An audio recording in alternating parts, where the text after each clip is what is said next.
As I straightened my tie in the mirror, pride swelled in my chest. Today my boy Jason was getting married. I had raised him alone since he was 4, working double shifts at the construction site to give him everything I never had. His fiancée Emma came from old money, with Ivy League diplomas lining their walls. I told myself none of that mattered today. Boy, was I wrong. Walking into that reception hall, I never expected to find my seat marked by those 5 cruel words that would change everything. Hey folks, before I continue this wild story, where are you watching from? Today, hit that like button and subscribe to see what happened when my son said, "Dad, let us." The calluses on my hands tell the story of 18 years as a construction foreman in Portland, Oregon. Hard exterior, soft heart, that is what my crew always said about me. Those hands built houses for other families while also building a home for my boy Jason. It feels like yesterday when Diane packed her suitcases, kissed our 4-year-old son on the forehead, and left for Europe to find herself through her art. No warning, just a note saying motherhood was suffocating her creativity. Just like that, I became both mom and dad to a confused little boy who kept asking when mommy would come home. Those first months nearly broke me. I would tuck Jason into bed, then silently cry in the shower so he would not hear me. Construction work starts early, but parenthood starts earlier. I learned to make pancakes shaped like dinosaurs, to braid hair for crazy hair day, and to check for monsters under the bed. 3 times my supervisor offered promotions that required travel. 3 times I declined, knowing nobody would be there to help Jason with homework or attend his parent-teacher conferences. What Jason never knew was how many nights I spent studying his textbooks after he went to sleep. Math changed since I was in school, but I was determined to help him succeed. And succeed he did. While I could barely finish high school, my son developed a brilliant mind for numbers and economics. By senior year, he had acceptance letters from 5 universities, including a full scholarship to Northwestern. The day we packed up my old Ford F-150 with everything he owned, I thought my heart might burst with pride. My hands bled that week from overtime shifts to afford his laptop and books. Worth every drop. His first year, I saved every penny to visit him once a semester. Flying terrified me.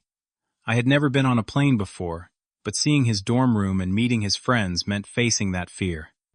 I would arrive with home-cooked meals frozen in coolers enough to feed him and his roommates for weeks. Then came senior year, when Jason called about a girl named Emma from his economics class. The way his voice changed when describing her, I knew this was different. She came from Connecticut money. Old money. Her family owned banking institutions across 3 states and summer homes, in places I could not pronounce correctly. When spring break arrived, Jason surprised me by bringing Emma home. My modest 2-bedroom house suddenly felt impossibly small. I spent 3 days cleaning, fixing the loose front step, and even planted flowers along the walkway. What would this girl think of our simple life? Emma surprised me. Despite designer clothes that probably cost more than my monthly mortgage, she had genuine warmth in her eyes. She helped wash dishes after dinner and asked thoughtful questions about my construction projects. Not once did she look down on our laminate countertops or the second-hand furniture. Meeting her parents, Harold and Patricia Barnes, was another story entirely. When Jason took me to dinner at their country club, the maitre d' almost did not let me in because of my non-designer suit. Harold spent the evening interrogating me about my career trajectory, visibly wincing when I explained I never attended college. Patricia kept asking if I had traveled to destinations whose names I could not pronounce correctly. Not even Paris, she had asked, eyebrows raised, as though I had admitted to never learning how to read.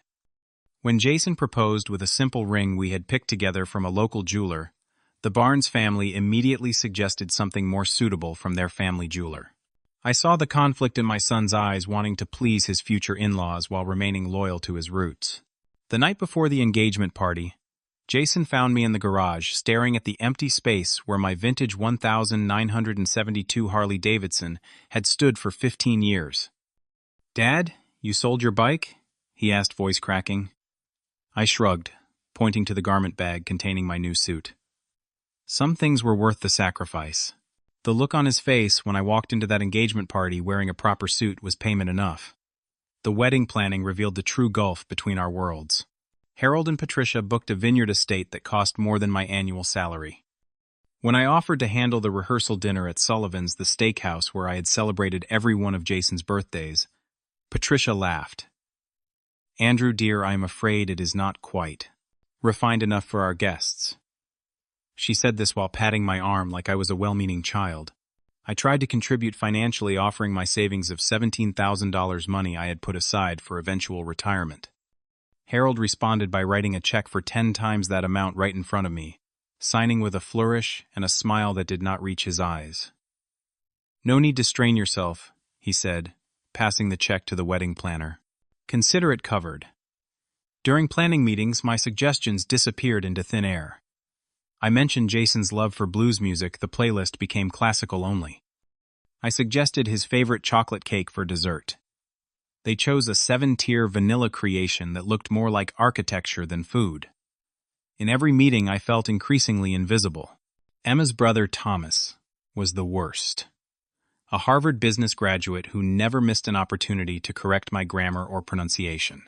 "It is specifically, not pacifically, Andrew," he would say loudly, ensuring everyone heard. Or the term is hors d'oeuvres, not hors d'oeuvres. Each correction delivered with a smirk toward his friends. I spent 3 months in evening woodworking classes, creating a custom wedding box with Jason and Emma's initials intertwined with the date of their wedding. I sanded that maple wood until it felt like silk, lined it with velvet to hold their marriage certificate and mementos. One afternoon, I overheard Patricia telling Emma it was quaint but would not really match their aesthetic. The box disappeared from the gift table at the engagement party. When the invitations arrived, I noticed mine had different details than what Jason had described. My invitation listed a later arrival time and different attire suggestions. When I called Jason to ask, he sounded stressed, caught between two worlds. "Dad, they have created a separate timeline for distant family and friends. But do not worry, you will still see everything important. Distant family." The words stung more than any physical blow I had ever taken on a construction site. Even Emma began to change subtly at first, then more noticeably. She suggested I get coaching for my father of the groom toast. "Dad, we just want you to feel comfortable," Jason explained. "But I heard the real message: we do not want you to embarrass us." I spent weeks crafting that speech, even hiring a community college instructor to help polish my delivery. I practiced in front of the bathroom mirror until the words flowed naturally. I wanted my son to be proud of me, just once in this new world he was entering. The bachelor party became another battlefield. Jason's college friends versus Emma's family friends. Two groups that mixed like oil and water. I sat in the corner of an exclusive club where a single whiskey cost more than I usually spent on dinner, watching my son navigate between his past and his future. A week before the wedding, Jason came by the house late at night. We sat on the porch swing I had built when he was 10, drinking beer in silence at first. "Dad," he finally said, "I am sorry about all this. The wedding got bigger than us." I patted his shoulder and told him the truth. "All that matters is you are happy, son." He hugged me then, and for a moment, I had my boy back. The rehearsal dinner crushed that small hope. Despite being the father of the groom, I was seated at a table far from the main party with distant cousins, who spent the evening discussing vacation properties and boarding schools. Jason caught my eye once, offering an apologetic smile before being pulled back into conversation with Harold's golfing buddies. I left early, unnoticed by anyone but the valet, who had trouble believing the beat-up truck belonged to a wedding guest. Wedding day. I woke before dawn, polishing my dress shoes repeatedly, until I could see my worried face reflected in them. My truck would look out of place at this fancy venue, so I took 3 buses to reach the Vineyard Estate, arriving 90 minutes early. The coordinator mistook me for staff, handing me a box of programs before recognizing her error. "Oh, you are Jason's father. I am sorry, you just look like..." "Well, you know." I did know. I watched guests arrive in vehicles that cost more than my house, sleek German sedans and Italian sports cars with drivers opening doors for women wearing jewelry that could pay off my mortgage. I stood alone near a marble fountain, already feeling the invisible wall between myself and the celebration. The ceremony itself nearly made me forget everything else. My son stood tall at the altar, and for a moment I saw flashes of him through the years, learning to ride a bike, graduating elementary school, throwing his first baseball. When the music changed and Emma appeared on Harold's arm, The genuine love in Jason's eyes reminded me why we were all here. Harold walked Emma down the aisle in a designer tuxedo that probably cost more than 3 months of my salary, exchanging knowing looks with guests in the front rows. I sat alone in the 4th row rather than in the traditional father-of-groom position at the front. During their vows, Jason included a line about the values of hard work and integrity his father had taught him. Those words were the first time I had truly breathed all day.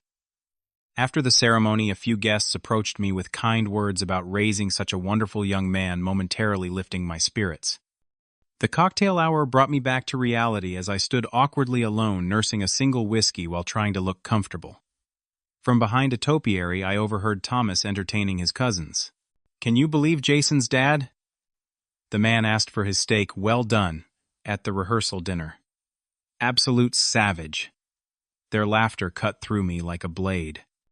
Later, Emma's grandmother peered at me through jeweled glasses and asked if I was the driver, despite having been introduced to me twice before. The reception hall took my breath away. Crystal chandeliers, ice sculptures, and centerpieces taller than some of the guests. My handcrafted wooden box looked even smaller on the gift table, overshadowed by expensive packages wrapped in custom paper. When the time came to find my seat for dinner, I followed my place card to table 19, the farthest from the head table, positioned near the kitchen entrance. As I pulled out my chair, the nameplate on the table made my blood run cold. Low-educated fake dad. My ears burned as though I had been slapped. My chest tightened, making it difficult to breathe.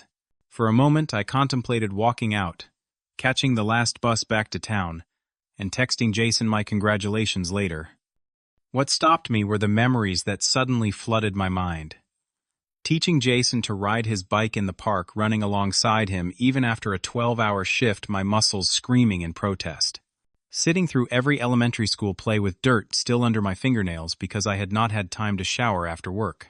Holding him through nightmares after his mother left, assuring him he was loved enough for 2 parents.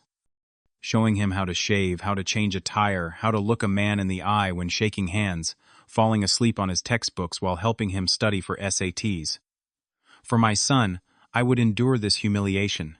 I lowered myself into the chair and placed my napkin in my lap with shaking hands. The speeches began. Harold spoke about how Jason was the diamond in the rough. They were welcoming to their family, looking directly at me when emphasizing rough. Patricia, followed by praising Emma for finding a project and improving him, another thinly veiled reference to my son's background. I could not make eye contact with anyone at my table, strangers who occasionally glanced at my nameplate and whispered. My food remained untouched as my stomach had twisted into knots. When the photographer gathered family members for photos, I was skipped entirely until Jason noticed and insisted I join. An hour into the reception, Jason approached my table, with Emma on his arm, both glowing with happiness. "Dad, thank you for coming. It means everything to have you here," he said, bending down to hug me. As he pulled away, his eyes caught the nameplate on the table. His smile vanished instantly. "What is this?" he asked, picking up the gold-embossed card. Emma looked over his shoulder, her hand flying to her mouth. "Who did this?" From the adjacent table, Thomas snickered with his friends, champagne glasses in hand, clearly pleased with their handiwork. Their laughter confirmed what we all suspected. Jason's face transformed joy, replaced by controlled fury. Without a word, he walked directly to the head table, nameplate in hand, Emma following closely behind. The room gradually quieted as he interrupted the best man's speech, tapping the microphone. "I apologize for the interruption," Jason said, his voice steady despite the emotion in his eyes. "But something has come to my attention that needs to be addressed." He held up the nameplate for everyone to see. This was placed at my father's seat. "I want to know who thought this was acceptable." The room fell silent. Thomas shifted uncomfortably in his seat while Harold stood attempting to take the microphone. "Jason, perhaps this is not the appropriate." "No," Jason cut him off firmly. "This is exactly the appropriate time. You have all welcomed me into your world of privilege, but some of you have forgotten basic human decency." Emma stepped forward, tears in her eyes, as she confronted her brother. "Thomas, did you do this? Tell me the truth." Thomas rolled his eyes, the picture of entitlement. "It was just a joke, Emma. Lighten up." Jason shook his head, addressing the entire room now. Let me tell you about my low-educated fake dad. When I needed my first computer for school, he sold his prized baseball card collection cards he had been gathering since he was 8 years old. He worked night shifts at construction sites, then attended my morning science fairs without sleeping. When I interviewed at colleges in neighboring states, he took me by bus because he could not afford flights. And he never once complained. My throat tightened as my son continued. 2 years ago, my father was diagnosed with early arthritis in both hands from decades of physical labor to support us. The doctor recommended he change professions. He refused, because the construction job provided the health insurance that covered my college medical plan. Emma wiped tears from her cheeks before taking the microphone.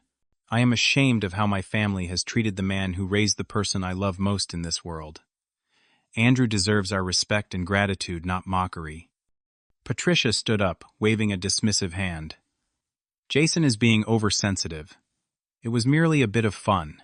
No need to ruin the reception over Dad, Jason said, turning to look at me directly. Let us show them what real family looks like. He walked to my table, picked up my place, setting the silver, the crystal, the linen napkin, and moved everything to the empty chair beside his at the head table. The simple gesture brought tears to my eyes. As I walked across the ballroom to join my son, several guests from Emma's side actually began to applaud.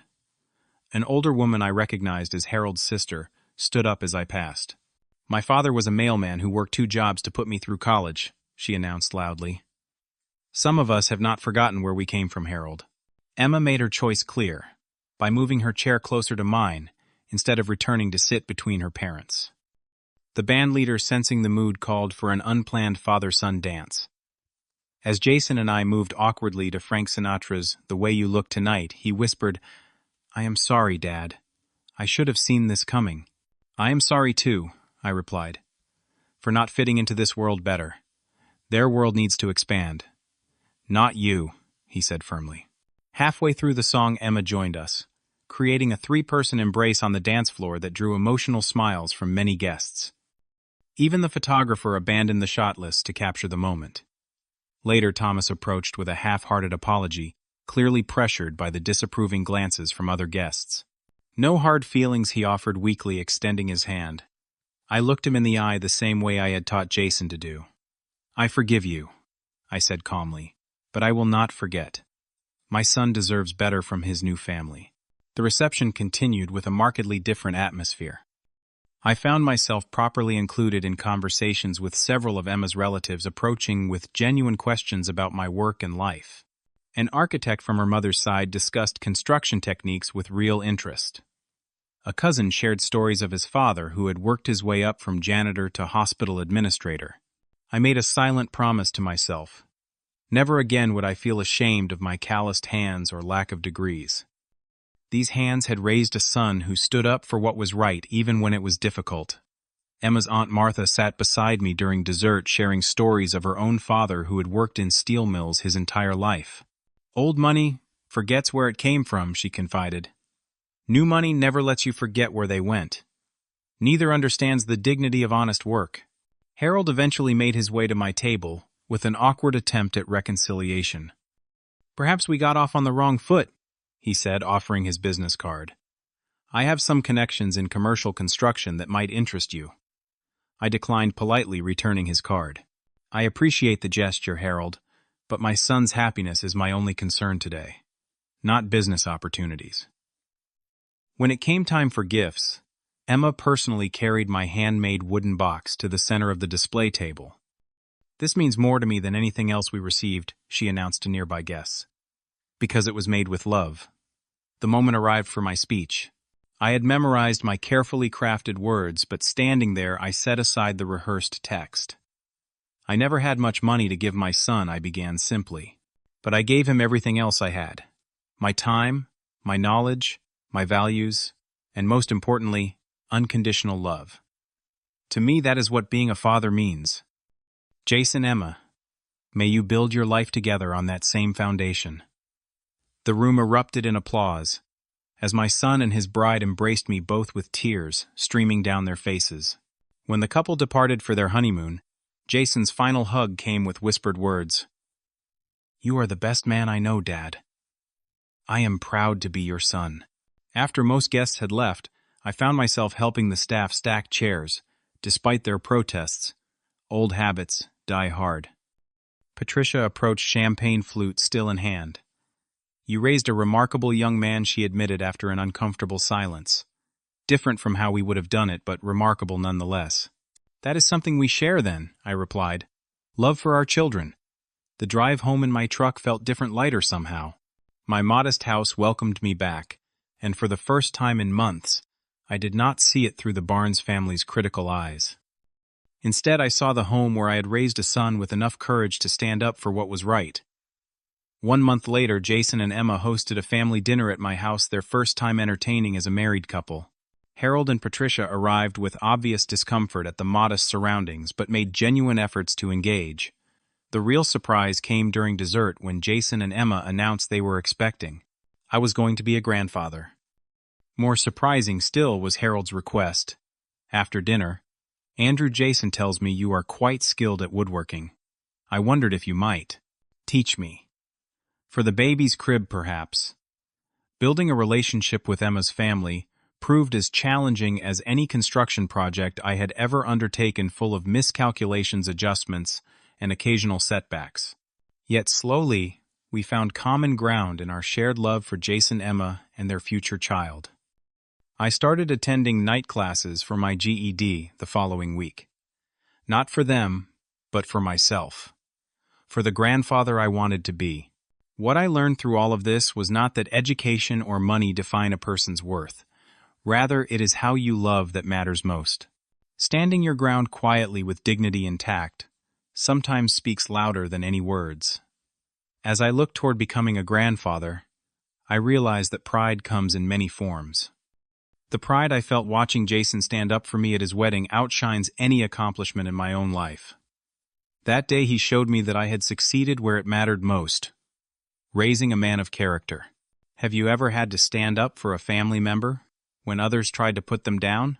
What did you do? Share your story in the comments below. If this resonated with you, please hit that like button and subscribe to hear more real-life stories about family dignity and standing up for what is right. Thank you for listening. And remember, true wealth is measured by the love we give, not the money we make.